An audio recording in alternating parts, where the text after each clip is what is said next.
All right. So persistence, we talked about this about 2 or 3 weeks ago, and we talked about different perspectives and things like that. And so I'm always a sucker for motivation. I'm always a sucker for inspiration. I'm always a sucker for somebody who wants to do better than it is today, right? I mean, you guys know me by now. And so I was talking to Sergeant Barth yesterday, and I'm not going to steal a lot of what we're going to lead into after this video, but I wanted to show you something, and I want to kind of lead this in to kind of a testimonial piece from one of your peers. So let's go ahead and get started. All of us suck in the beginning. All of us. But what you have to realize if you want to be a true champion in whatever it is you decide to do is this. You're going to suck in the beginning, and guess what's going to happen? You're going to make adjustments. You're going to have little failures. You're going to have big failures. You're going to have people tell you you can't. You're going to have people hate on you. You're going to have people do everything negative that could possibly be done to you. But guess what? You are going to learn from every single one of those instances, and they are going to make you better, which means the actions you take after those points are going to produce better results. Everybody's fascinated by luck or the big idea. It doesn't exist. You don't know a single person that's made it big unless they work their face off. So you can either choose to commit to that process, or you could choose to point your finger and say, that guy's lucky. You gotta embrace the trials. You gotta embrace the tribulations. It ain't no shame in getting tired. It's no shame in feeling burnt out. But the trick is, say to yourself, I gotta rethink it and get this because the shame isn't quit. Whatever you do, don't let that thought become a reality. You have gone too far. You've invested too much time. You've given too much to quit now. You put too much time into it, too much effort. You cried too many tears, right? You're about to get certain things just because of the effort you put in, the time you put in. You're about to get a reward. There's some stuff you're about to get, but you're not going to be able to get it until you wrestle. You can't just quit and give up on it because it's not coming in the time frame you thought it was going to come. You just can't quit and give up because it don't look like you thought it should look. Things ain't going the way you thought they should go. No! You're going to have to learn to wrestle with it. You're going to have to learn to fight with it. You're going to have to put in a little bit more sweat, a little bit more blood, a little bit more tears. But you got to fight with that thing and tell that thing, you will quit before I quit. You'll give up before I give up. But I'm not going to let you go until I get my blessing.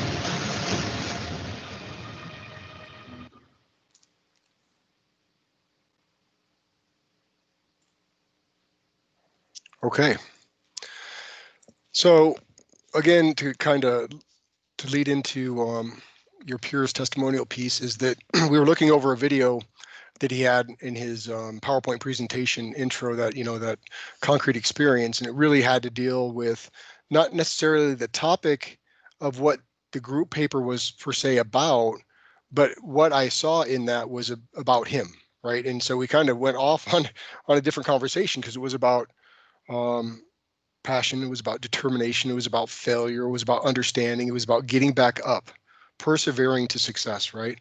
And so with that said, I'm going to transition over to one of your peers, Sergeant First Class Barth. Go ahead. All right, thanks, Mr. Quirk. Hey, class. Yeah, we got off on a tangent, and I just kind of somehow let them know, hey, this is kind of a little bit my backstory for me. Real quick, I'm a guy that kind of I slipped through the cracks in the Army. Prior to where I'm at in staff, I was a recruiter. I actually couldn't be a recruiter. I was sent to recruiting school. I came down on orders because my branch had a volunteer spot, and it said GT score was waiverable. I don't know if a lot of you know, I came in the Army bare minimum, a GED, age 25, with a 31 ASVAB score. With that being said, you can only imagine how low my GT and ST were. So I knew that for the longest time that I was just going to be held down in the Army. I was just going to be your average NCO. I wasn't going to, the only thing I really had going for me was PT, because that was my fire to kind of keep me in front of my peers. But when it started getting to things like academically and things like that, there was things I just couldn't do in my career. When I saw that Branch was actually taking volunteers GT score waiverable, I raised my hand. 3 days later, I was on orders to recruiting school. I get to recruiting school. I'm in the first week, about to take the first test. Then HRC reviews my records and says, hey, you can't be in this course. I said, what are you talking about? They're like, have you seen your GT score and your ST score? I said, yeah. I had orders to be here. Did you get a waiver? No, I don't know. I'm here. I was on orders. So the commandant had to release me from the school. Long story short, they said, hey, bring up your GT score, your ST score, and we'll try to get you in the next available class. So I went back, had to explain it to my SAR major, and almost cried. Okay. And it was tough because for me, I just felt like, I'm never going to do anything in my military career, but I always wanted to do something more. And this is coming from a guy who came from the bottom, straight out the trailer. I came from a family of 7 kids. I didn't have nothing to go for other than to go all out in the Army. So this is what I did. I got back that first week. I went to the education center. I said, I need to take an ASVAB. I take the ASVAB. I studied for 1 week, no fast class. I got into the math and then turned it in.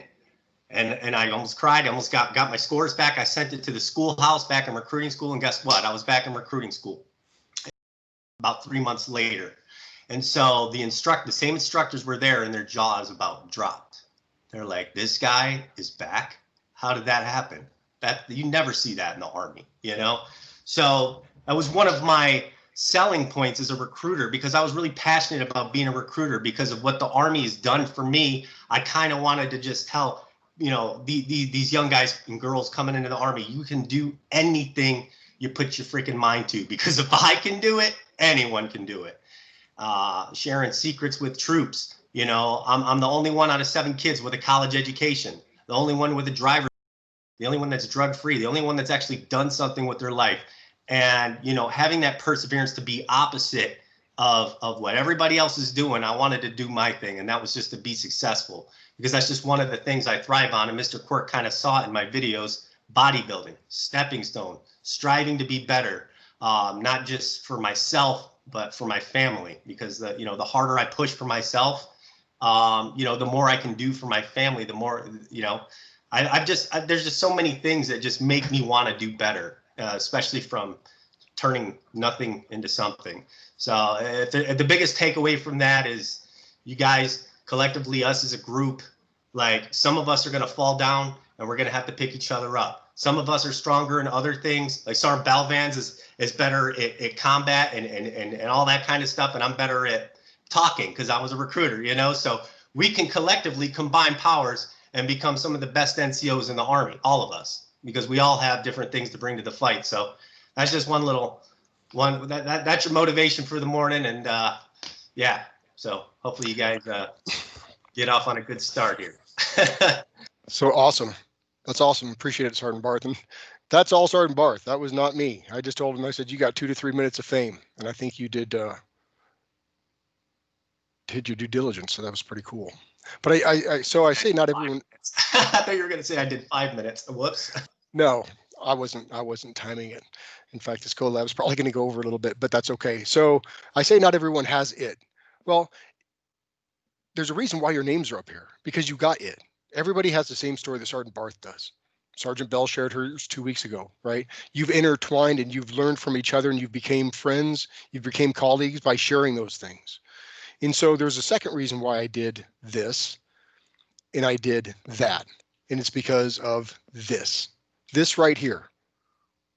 70% is going to take that. And it's going to take that. One team. If you don't do that, you guys are changing your future as you see it finish here, coming up on 42 days. I'm not trying to scare you. I'm just trying to provide reality, set the table as you know that I do, be transparent, and be candid with you. And of course, I'm always here if you guys need a question or an answer to a question or anything like that. So anybody have anything to add to Sergeant Barth before we transition? I just want to say to Sergeant First Class Barth, this is Sergeant Major Cornett. Thank you for sharing that. It's just inspirational to hear that it's always good to hear those that want to share their stories to, make a impact for those. So I just thank you for that. Sergeant Major, appreciate it. Thanks for being here. And the last piece before we leave here, go ahead. I just want to thanks Sergeant Major for that. I appreciate it. Yep. So, but it's not to take away from who we are today, but where we have been, right? As we talked about it before, we have all been in Sergeant Barth's shoes to one shape, way, form, fashion, personal and professional. But do you not think that your subordinates are there today? That's reflection, right? It's about the bells in her ability to overcome obstacles in her life, right? That she can share or that she can see in her subordinates.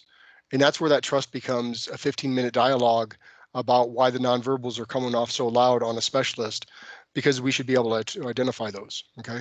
So please just don't think it's about here. It's about what's happening in the trenches and the foxholes as well. Again, thanks a lot, Sergeant Barth. Moving on.